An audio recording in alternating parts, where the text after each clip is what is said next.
اب ایک مسئلہ اور سمجھو، دیا مسئلہ کیا ہے؟ کیا نکاح کرنا سنت ہے؟ کیا نکاح کرنا فرض ہے؟ تو علماء نے لکھا ہے کہ نہ تو سب کے لیے نکاح کرنا سنت ہے، نہ سب کے لیے نکاح کرنا فرض ہے۔ اگر آدمی نکاح نہیں کرے گا، زنا میں پڑنے کا ڈر ہے، تو ایسے آدمی کے نکاح کرنا فرض ہے۔ اگر کوئی آدمی نکاح نہیں کرے گا تو اس کو اپنے بارے میں زنا کا ڈر نہیں ہے، اپنے آپ کو کنٹرول کر لے گا، تو ایسے آدمی کے لیے بہتر ہے، سنت ہے، مستحب ہے کہ وہ نکاح کرے۔ اور اگر انسان شادی کے قابل ہی نہیں ہے، بیوی کی ذمہ داری اٹھانے کے قابل ہی نہیں ہے، شادی کر لے گا تو بیوی کا حق ادا نہیں کر پائے گا، تو ایسے آدمی کا نکاح کرنا حرام ہے، ناجائز ہے۔ الگ الگ کنڈیشن میں نکاح کا مسئلہ بھی بدلتا ہے۔ اگر آپ نکاح نہیں کر رہے ہیں اور آپ کو زنا کا ڈر ہے تو نکاح کر لو میرے پیارے ساتھیوں۔ اور جب آپ نکاح کا ارادہ کریں گے، ذرا حدیث سنیے، اپنے تمہارے بھائیوں کو یہ حدیث سنانا چاہتا ہوں جو بیچارے ہمارے بھائی، ثلاثۃ حق علی اللہ عونہم، تین لوگ ایسے ہیں جن کی مدد اللہ تعالیٰ ضرور کرے گا۔ اے میرے تمہارے بھائیوں، اے میری تمہاری بہنوں، ذرا غور سے سننا، تین لوگ ایسے ہیں جن کی مدد اللہ تعالیٰ ضرور کرے گا۔ نمبر ایک، العبد المملوک، وہ آدمی جو غلام ہے اور اپنے مالک سے آزاد ہونا چاہتا ہے، پیسہ دے کر کے اللہ تعالیٰ اس کی مدد کرے گا۔ والمجاہد فی سبیل اللہ، اور اللہ کی راہ میں جہاد کرنے والا، اللہ اس کی ضرور مدد کرے گا۔ والناکح الذی یرید العفاف، اور جو نکاح کر کے شادی کر کے اپنے آپ کو زنا سے بچانا چاہتا ہے، اپنے آپ کو زنا سے بچانا چاہتی ہے، اس لڑکی کو، اس لڑکا کو اللہ تعالیٰ ضرور اس کی ہیلپ کرے گا، اس کی مدد کرے گا۔ نکاح کرو میرے پیارے۔ اور یہ عورت کا فتنہ، یہ زنا کا فتنہ اتنا خطرناک ہے میرے ساتھ، اگر اس سے اپنے دامن کو بچا لیا تو قیامت کے دن کی گرمی سے اللہ کو بچا۔ قیامت کا دن ہوگا، سورج ایک میل کی دوری پر ہوگا، لوگ پسینے میں بے حال ہوں گے۔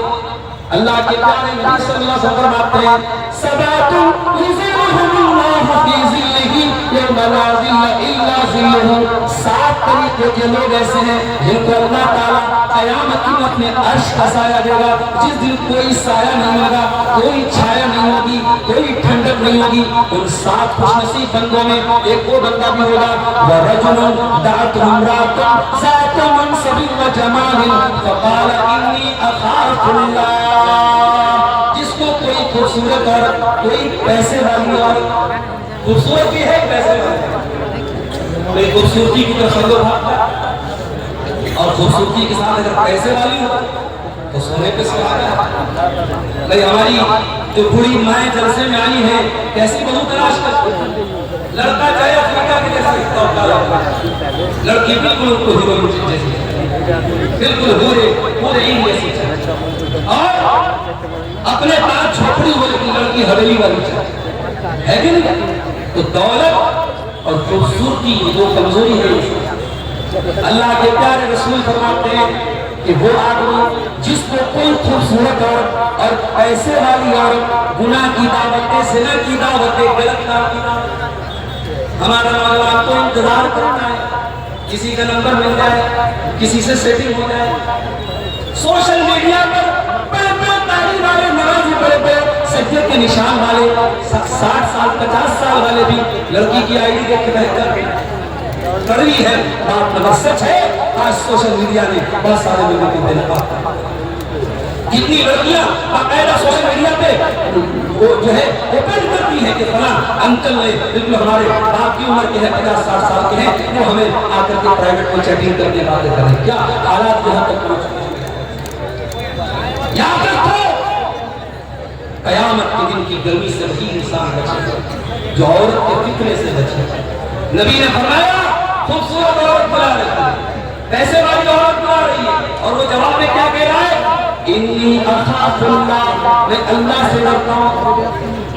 اور اس عورت کے فتنے سے جو بچ گیا میرے بھائی، اس کی دنیا کی مشکلات بھی اللہ تعالیٰ ٹال دے گا، بڑی مشہور حدیث ہے، ہدیہ دارا کی جامع مسجد میں بھی کبھی آپ نے جمعہ کے خطبے میں سنی، اللہ کے پیارے نبی فرماتے ہیں 3 لوگ ایسے تھے جو سفر میں جا رہے، بارش ہونے لگی، ایک پہاڑ کی گفا میں تینوں نے پناہ لیا، ایک بہت بڑی چٹان آئی اور ان کے گفا کے دروازے کو بند کر دیا، تینوں پریشان ہو گئے، تینوں نے آپس میں طے کیا بڑا مشکل ٹائم آیا، بڑا کٹھن ٹائم آیا، چلو ہم اللہ سے اپنے کسی نیک عمل کا وسیلہ لگا کر دعا کریں۔ ہمارے بہت سارے بھائی کہتے ہیں کہ اہل حدیث لوگ وسیلہ نہیں، سن لو، اہل حدیث وسیلہ مانتا ہے مگر ناجائز وسیلہ نہیں مانتا، جائز وسیلہ نہیں۔ اپنی نیکی کا وسیلہ لگایا جا سکتا ہے، اپنے نیک اعمال کا وسیلہ لگایا جا سکتا ہے۔ نبی اکرم نے فرمایا بنی اسرائیل کے 3 لوگ غار میں پھنس گئے، تینوں نے آپس میں طے کیا اپنے اپنے نیک عمل کا وسیلہ لگایا۔ ان تینوں میں سے ایک نے کہا اے اللہ میری ایک کزن تھی، چچا کی لڑکی تھی اور میں اس سے بہت محبت کرتا تھا، اتنی محبت کرتا تھا جتنی ایک مرد کسی عورت سے کر سکتا ہے۔ اچھا ایک بڑا عجیب معاملہ ہے، آج کل لڑکیوں کے موبائل پر ریچارج بھی کرا دیتے ہیں، لڑکیوں کے موبائل پر ریچارج بھی ہو جاتا ہے، ان کا جو موبائل پر ہوتا ہے وہ ریچارج کرا دیتا ہے۔ اور میں سمجھتا ہوں کہ لڑکیوں کے گارجین کی بہت بڑی بات ہے۔ اگر آپ کی جوان بیٹی ہے اور اس کے ہاتھ میں نیا موبائل آیا تو کیا ایک گارجین کے طور پر آپ کی ذمہ داری نہیں کہ آپ پوچھیں کہ بیٹی تیرے پاس یہ نیا موبائل، تیرے پاس یہ پرس کہاں سے آیا، تیرے موبائل میں نے ریچارج بھی کرا، کس نے ریچارج کرایا؟ کیا یہ ذمہ داری نہیں ہے میرے ساتھ؟ اگر گارجین ہو تو آنکھیں بند مت کرو میرے پیارے ساتھیوں، چوکنے بن کے ہو ایک اچھے گارجین۔ اور یہ بات یاد رکھو، آپ کے گھر میں آپ کے کمرے میں لڑکی سو رہی ہے اور آپ کو لگ رہا ہے کہ اکیلی سو رہی ہے، نہیں، سوشل میڈیا کے دور میں آج وہ لڑکی سینکڑوں لڑکوں کے بیچ میں سو رہی ہے، آپ کو بہت ہوشیار رہنا پڑے گا۔ تو یہ نقلی محبت میں کیا ہوتا ہے؟ لڑکا ریچارج کرا دیتا ہے، لڑکا کچھ پیسہ دے دیتا ہے، نیا موبائل دے دیتا ہے، مقصد پیار نہیں ہے، مقصد محبت نہیں ہے، مقصد اس لڑکی کی عزت کے ساتھ کھیلنا۔ ارے جس کو محبت ہوتی ہے وہ ذمہ داری اٹھاتا ہے، وہ نکاح کر کے گھر میں لاتا ہے، بیوی بناتا ہے، اور جب وہ بیوی بنتی ہے تو آدمی اس کی ہر ضرورت پوری کرتا ہے۔ جو شادی شدہ لوگ ہیں پوچھ لو، کبھی دودھ لا رہے، کبھی سبزی لا رہے، کبھی گوشت لا رہے، کبھی جو ہے پیاز لا رہے، کبھی ٹماٹر لا رہے، ارے یہ تمام جھنجھٹ اٹھانے کا نام محبت ہے۔ یہ محبت آدمی شادی کرنے کے بعد یہ ایک بادشاہ نے اعلان کیا کہ بھائی ہمارے دربار میں، ہماری حکومت میں جو آدمی اپنی بیوی سے ڈرتا ہے وہ الگ لائن میں کھڑا ہو جائے، اور جو آدمی بیوی سے نہیں ڈرتا ہے وہ الگ لائن میں کھڑا ہو جائے۔ لائن لگ گئی، لمبی لائن، اب ایک لائن میں پوری لائن کھڑی ہوئی ہے جو بیوی سے ڈرنے والے، اور دوسری لائن میں ایک آدمی سنگل۔ بادشاہ بہت خوش، چلو بھائی میری حکومت میں، میری جنتا میں، میری پبلک میں کوئی تو ہے جو بیوی سے نہیں ڈرتا۔ کہا کہ ہاں بھائی بتاؤ، کوئی وہ بہادر ہو جو بیوی سے نہیں ڈرتے؟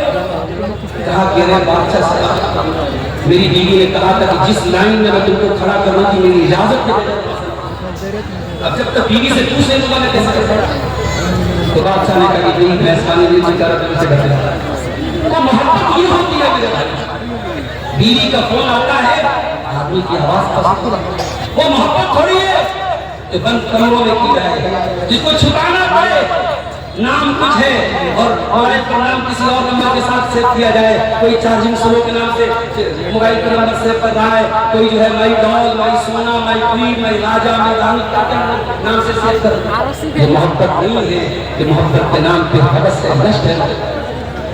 نبی اکرم نے فرمایا کہ قیامت کے دن اگر گرمی سے بچنا ہے تو کوئی انسان بچے گا جو عورت کے فتنے سے بچے گا۔ وہ آدمی کہتا ہے اللہ میری ایک چچا زاد بہن تھی، میرے چچا کی لڑکی تھی، میں بہت محبت کرتا تھا، اس کو پانا چاہتا تھا، اس کو حاصل کرنا چاہتا تھا۔ اے اللہ ایک مرتبہ سوکھا پڑا، بہت پڑا، وہ لڑکی مجبور ہو کے میرے پاس آئی، مجھ سے مدد کی بھیک مانگنے لگی، میں پیسے والا تھا، میں نے 100 دینار اس کو دینے کا وعدہ کیا، میں نے کہا میں 100 دینار تجھ کو دوں گا مگر ایک شرط کر دوں گا، تجھے اپنی عزت میرے حوالے کرنے پڑے گی، تجھے میری خواہش کو پورا کرنا پڑے گا، تجھے میری اچھا پوری کرنی پڑے گی۔ لڑکی بیچاری مکے میں تیار ہو، بخاری کیا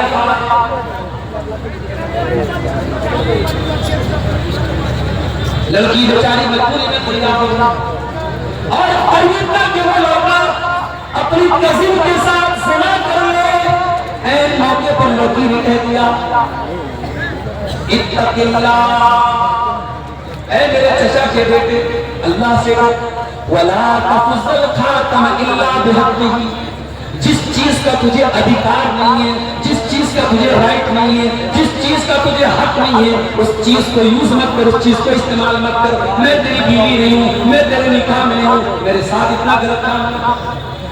اے اللہ، اس موقع پر اس لڑکی کے منہ سے جب تیرا نام میں نے سنا، میں کہاں گیا؟ اے اللہ، میں نے اس لڑکی کو چھوڑ دیا، میں نے 100 دینار اس کو دے دیے اور میں نے کہا جا تجھے اور مدد چاہیے تو لے لینا۔ اے اللہ، اگر یہ عمل میں نے تیرے ڈر سے کیا ہے تو تو آج کی اس مصیبت سے ہم کو نجات دے دے۔ اللہ کے پیارے نبی فرماتے ہیں کہ اللہ تبارک و تعالیٰ نے اس انسان کی اس نیکی کی وجہ سے اس مصیبت کو دور کر دیا۔ اور کتنا خطرناک فتنہ ہے میرے پیارے ساتھیوں، اگر اس سے اپنے دامن کو بچاؤ گے تو اللہ تبارک و تعالیٰ دنیا کی پریشانیوں سے بھی آپ کو نجات دے۔ اسی عورت کو فتنے سے بچانے کے لیے اسلام نے ہمیں اور آپ کو اپنی نگاہوں کو نیچا رکھنے کا حکم دیا۔ جلسے میں آپ جا رہے ہیں، لڑکیاں بھی بڑھا کے بڑھ رہی ہیں، ٹھیک ہے، لڑکیوں کی بےپردگی پر بھی بہت باتیں ہو رہی ہیں، میں اس طرف نہیں آؤں گا، شاید مولانا جلدی صاحب کو بہت دن سے، لیکن میں آپ سے پوچھنا چاہتا ہوں کہ آپ کو اللہ تعالیٰ نے حکم کیا دیا ہے؟ کوئی بھی لڑکی جا رہی ہے، آپ کو اپنی نگاہوں کو نیچی رکھنا ہے۔ فرمایا قُلْ لِلْمُؤْمِنِينَ يَغُضُّوا مِنْ أَبْصَارِهِمْ وَيَحْفَظُوا فُرُوجَهُمْ، اے نبی مومن مردوں سے کہہ دو اپنی نگاہوں کو نیچی رکھیں اور اپنی شرمگاہ کی حفاظت کریں۔ یاد رکھو میرے بھائیو، جب تک آپ نگاہوں کی حفاظت نہیں کرو گے شرمگاہ کی حفاظت نہیں۔ اب نگاہوں کی حفاظت کتنی ہو رہی ہے؟ یہ آپ کے موبائل کے براؤزر کی ہسٹری بتائے گی، یہ آپ کے یوٹیوب کی واچ لسٹ بتائے گی، آپ کیا دیکھتے ہیں، فیس بک پر آپ کیا دیکھتے ہیں، انسٹا پر آپ کیا دیکھتے ہیں، یوٹیوب پر آپ کیا دیکھتے ہیں۔ آپ کا موبائل اس بات کا گواہ ہے کہ آپ اپنی آنکھوں کی حفاظت کتنی کرتے ہیں۔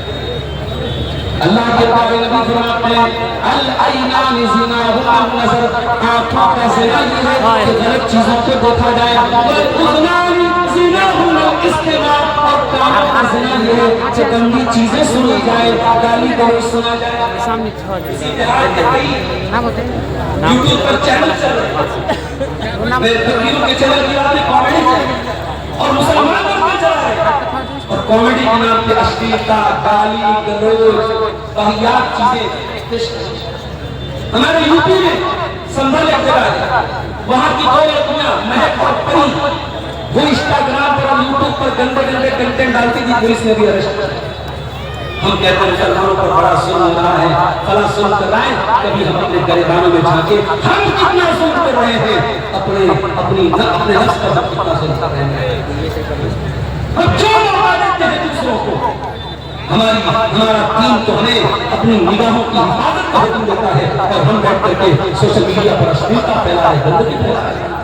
یاد رکھو گندا کام کرنا پاپ ہے، لیکن گندگی کو پھیلانا پاپ ہے۔ یہ یوٹیوبر بھائی ہمارے بیٹھے ہیں، بڑے احترام سے کہنا چاہتا ہوں، ویوز حاصل کرنا ہے تو اور طریقہ اپناؤ، گندے پھرلے نہ لگاؤ۔ مولانا نے لپسٹک پہ بولا تو لپسٹک لگی لڑکی کی تصویر لگانے کی ضرورت ہے۔ مولانا نے پیار محبت پہ بولا تو کسی لڑکی کی تصویر چھمنے میں لگانے کی کیا ضرورت ہے؟ یہ آپ غلط کر رہے ہو، اور قرآن کیا کہتا ہے ان الذین یحبون ان تشیع الفاحشۃ فی الذین آمنوا لهم عذاب علیم فی الدنیا والآخرہ۔ جو لوگ مسلمانوں کے درمیان بے حیائی کو پھیلانا چاہتے ہیں، اشلیلتا کو پھیلانا چاہتے ہیں، ان کو دنیا میں بھی دردناک عذاب ملے گا اور آخرت میں بھی دردناک عذاب۔ یہ ظالم حکومتیں یہ ظالم حکمراں یہ بھی کہیں نہ کہیں ہماری کرامتوں کی سبب ہوتی ہے۔ دعا کرو اللہ ہمیں ظالموں سے حفاظت ہماری کرے، اللہ اس ملک کا، اس اسٹیٹ کا، اس صوبے کا اقتدار امن چین اور انسانیت پر چلنے والوں کے ہاتھ میں دے، اللہ ظالم کے ظلم سے ہم سب کی حفاظت کرے۔ میرے پیارے ساتھیوں، اور فتنہ ایک ایسا فتنہ ہے اللہ کے نبی نے اس سے بچنے پر جنت کی گارنٹی۔ ذرا غور سے سنیے گا، میں ایک عام آدمی ہوں، لیکن اگر میں تقریر میں کہوں کہ میں اس بات کی گارنٹی دوں تو آپ کو لگے گا یار تو غفار صاحب بول رہے ہیں تو بات بڑی پکی ہے۔ آپ گاؤں کے امام صاحب ہیں، محلے کے مولوی صاحب ہیں، گاؤں کے عالم صاحب ہیں، اگر وہ کسی چیز کی گارنٹی دے رہے ہیں آپ کہیں گے یار عالم کی زبان ہے، غلط تو نہیں۔ اور جب نبی کسی چیز کی گارنٹی دے رہے، اللہ کے پیارے نبی فرماتے ہیں اِذْمَنُوا لِي سِتًّا أَزْمَنْ لَكُمْ، 6 چیزوں کی گارنٹی لے لو، میں جنت کی گارنٹی دیتا ہوں۔ وہ ہدیہ دیا واسطہ سے میرے بھائیوں میری بہنوں، اللہ کے پیارے نبی 6 چیزوں کی گارنٹی لینے پر جنت کی گارنٹی دے رہے ہیں۔ کیا بول رہے ہیں؟ اُسْبُقُوا إِذَا حَدَّثْتُمْ، جب بات کرو تو سچ بولو۔ آج میں کٹیہار میں ساجد پورے گاؤں ہے وہاں گیا، ایک بھائی کے یہاں ناشتے کی دعوت کی وہاں گیا، تو ان کے والد سے میں نے پوچھا کہ آپ نے حج کیا ہے؟ انہوں نے کہا نہیں مولانا صاحب میں نے حج تو نہیں کیا۔ میں نے کہا کہ آپ کا بیٹا اچھا پیسہ کما رہا ہے، لاکھوں کما رہا ہے، آپ حج کیوں نہیں کرتے؟ تو انہوں نے ایک جواب دیا، کہا کہ مولانا صاحب حج کرنا آسان ہے، حج کر کے نبھانا مشکل ہے۔ تو میں نے کہا اس کا کیا مطلب ہوا؟ بولے ہم حج نہیں کرنے جائیں۔ میں نے کہا چاچا آپ گنہگار ہو جائیں گے، اگر نمازی نماز پڑھ کے بیڑی پی رہا ہے، نمازی نماز پڑھ کے جھوٹ بول رہا ہے، نمازی نماز پڑھ کے 420 کر رہا ہے، تو کیا آپ نماز پڑھنے نہیں جائیں گے؟ میں نے کہا اللہ نے اگر آپ کو دولت دی ہے اور صحت ہے، حج کر لیجیے میرے بھائی، حج کر لیجیے۔ میں نے روتے ہوئے دیکھا ہے کتنے بوڑھوں کو حج کر سکتے تھے، عمرہ کر سکتے تھے، دولت کی، صحت کی، طاقت کی، جوانی کی، ٹائم نکل گیا، کسی کو فالج نے مار دیا، کسی کو شوگر ہو گیا، کسی کو کچھ ہو گیا، آج بیچارے بیٹھ کے رو رہے ہیں کاش میں نے ٹائم سے حج کر لیا۔ اس کو اذا حدثتم، اے حاجیو تمہارے جھوٹ بولنے سے کوئی حج سے بھاگ رہا ہے، اے نمازیو تمہارے جھوٹ بولنے سے کوئی نماز سے بھاگ رہا ہے، تم اگر نمازی ہو، تم اگر حاجی ہو تو تمہیں تو اور زیادہ سچ بولنا چاہیے۔ اللہ کے نبی فرماتے ہیں 6 چیزوں کی گارنٹی لے لو، میں جنت کی گارنٹی دیتا ہوں۔ اصدقوا اذا حدثتم، جب بات کرو تو سچ بولو، وَإِذَا وَعَدتُّمْ فَأَوْفُوا، اور جب وعدہ کرو تو وعدہ نبھاؤ۔ وعدہ نبھاؤ، یہ الگ بات ہے، کبھی کوئی پریشانی آ جائے وعدہ پورا نہ ہو سکے انسان۔ ہم ہی لوگ جلسے میں ٹائم دیتے ہیں، کبھی کبھی نہیں آ پاتا، اور کہیں کہیں اتنے جاہل لوگ ہوتے ہیں کہتے مولانا صاحب اس گاؤں میں بتائیے وہ لوگ ماریں گے آپ کو، کہیں ٹائم سے نہ پہنچو تو وہاں کا عالم جو کل ابھی شیخ حضرت کے اعتراض کرتا ہے، واٹس ایپ پر اس کو میسج کر کے کہتا ہے مولانا آپ کو ہمارے جلسے کا نظرانہ دینا پڑے گا، آپ ہمارے جلسے میں لیٹ آئے، ہمارے جلسے کا نقصان۔ اسی دنیا میں ایسے لوگ بھی ہیں، ایسے لوگ بھی ہیں، عبدالغفار صاحب آ جائے تو ہاتھوں ہاتھ لیتے ہیں، کوئی سیلفی لے رہا ہے، کوئی ناشتے کی دعوت دے رہا ہے، کوئی کھلا رہا ہے، کوئی پلا رہا ہے، اور کوئی ایسا بھی ہے جو ذرا سا پیچھ ہو جائے تو دھمکی دیتا ہے کہ آپ کو ذلیل کر دیں گے، بدنام کر دیں گے، بائیکاٹ کر دیں گے۔ ایسے بھی لوگ ہیں۔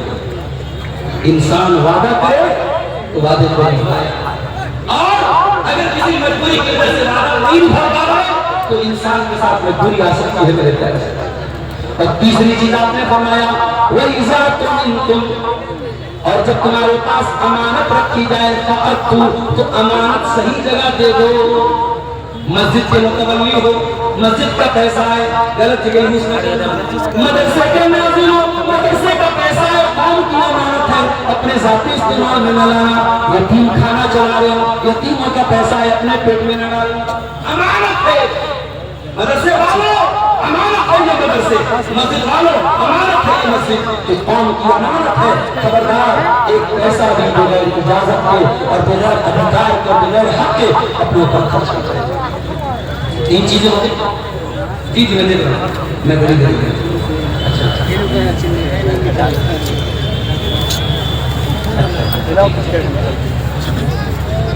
چلیے اللہ کے نبی فرما رہے 6 چیزوں کی گارنٹی، دونوں جنت کی گارنٹی۔ بات کرو تو سچ بولو، وعدہ کرو تو وعدہ نبھاؤ، اور امانت رکھی جائے تو امانت ادا کرو، اور بات امانت کی آئی ہے تو سنو اپنے بارے۔ باپ کے کندھے پر بھی امانت ہے بیٹی، اولاد بھی امانت ہے آپ کے کندھے پر، میری ماں یہ جوان بیٹی امانت ہے آپ کے گھر میں، اس امانت کی بھی قدر کرو، اس کے بارے میں لاپرواہی مت کرو ورنہ اللہ کے آپ بہت پچھتانا پڑے۔ اور چوتھی چیز آپ نے فرمایا وَغُضُّوا أَبْصَارَكُمْ، اور اپنی نگاہوں کو پست رکھو، وَاحْفَظُوا فُرُوجَكُمْ، اور اپنی شرمگاہ کی حفاظت کرو، اپنے آپ کو زنا سے بچاؤ، اپنے آپ کو بدکاری سے بچاؤ۔ اور چھٹی چیز وَكُفُّوا أَيْدِيَكُمْ، اپنے ہاتھ کو دوسروں کو تکلیف دینے سے دور رکھو۔ اب یہ بھائی بول رہے ہیں کہ ہمارے شیخ صاحب آدھی میں بول رہے ہسوا نکال لیں گے تو لڑائی ہو جاتی ہے۔ بھائی ایسا کیوں بولنا چاہتے؟ کبھی میں نے سنا تھا کہ شیخ صاحب آدھی اگر 10 سالہ بولتا تو لڑائی ہو جاتی ہے۔ تو یہ جذباتی لوگوں کی نشانی ہے۔ آپ اپنے اندر ڈسپلن پیدا کریں، آپ کے ہاتھ سے کسی کو تکلیف نہ پہنچائیں۔ آج ملک کا ماحول بہت اچھا نہیں ہے، صوبے کا ماحول بہت اچھا نہیں ہے۔ ابھی ایک صاحب سے کہنے لگے مولانا بہار کے حالات بہت اچھے، یوپی کے بہت خراب ہے۔ ہم نے کہا بکری کی ماں زیادہ منتخب ہے، آپ دعا کیجیے اللہ کو معافیت دے، دعا کیجیے میرے بھائیوں، ورنہ آپ کی بربادی کی داستانیں کہاں کہاں اور کیسے کیسے لکھی جا رہی شاید آپ کا۔ یہ زیادہ خوشی نہ منائیے کہ فلاں جگہ یہ ہو رہا ہے تو ہمارے ساتھ نہیں، بہار سے بہت دور نہیں ہے آسام کی سرزمین، کس کو بنگلہ دیشی گھوشت کر دیا گیا، کس کو ڈیٹینشن کیمپ میں ڈال دیا گیا، آپ کیا کر سکتے ہیں؟ اس لیے بہت ناک کان آنکھ دل دماغ سب کھول کر کے رکھیں، اپنے آپ کو بہت ہوشیار مت سمجھیے میرے پیارے ساتھ۔ اللہ کے نبی نے فرمایا وَكُفُّوا أَيْدِيَكُمْ، اپنے ہاتھوں سے کسی کو تکلیف نہ پہنچائیں۔ میرے بھائیوں، حتیہ دیارہ کا یہ جلسہ اتنی وشال سلسلہ میں پبلک میں آئی ہے، اور آپ جانتے ہیں مسجد کے پروگرام، مسجد کے چندے کے لیے پروگرام ہو رہا ہے۔ 11 بج چکے ہیں، میری تقریر اینڈنگ پہ سماپتی کی طرف جا رہی ہے۔ جانے کے پہلے چاہوں گا 5 منٹ کا وقت میرے پاس ہے، آئیے اور میرے ہاتھوں پر مسافہ کرتے ہوئے اللہ کے اس گھر میں 1000 2000 5000 جو بھی اللہ نے آپ کو طاقت دیا، آئیے اور تعاون کرتے ہوئے جائیے، کیونکہ جلسے والوں کی یہ ایکسپیکٹیشن ہوتی، امید ہوتی ہے اپنے پردھان وقتہ سے اور مقررین سے کہ وہ آئیں گے تو ان کے ہاتھوں پر پبلک چندہ دے گی، اور اسی بنیاد پر وہ اتنا بڑا پروگرام کرتے ہیں۔ کیا نام ہے؟ نجمل طیبہ، یہ نجمل بھائی نے 5000 روپے دیے ہیں اللہ کے اس گھر کی تعمیر کے لیے، اللہ تعالیٰ ان کے چندوں کو قبول فرمائے۔ ماشاءاللہ ان کی والدہ نے 7000 روپے دیے ہیں، اللہ تعالیٰ بھائی کو بھی صحت و تندرستی عطا فرمائے، ان کی والدہ کو بھی صحت دے، ان کے اس چندے کو اللہ تعالیٰ قبول فرمائے۔ آپ بھی آئیے، آگے آئیے، پروگرام میرا ختم ہو رہا ہے، صرف 5 منٹ کا سمے ہے مولانا کے پاس، جو کچھ دینا چاہے آ کے دے سکتے ہیں۔ پھر اس کے بعد حضرت مولانا عبداللہ سالم صاحب ہے، اس کے بعد حضرت مولانا جگیش صاحب بھی ہے، تو آپ لوگ 5 منٹ میں جو کچھ دینا چاہیں دے سکتے ہیں۔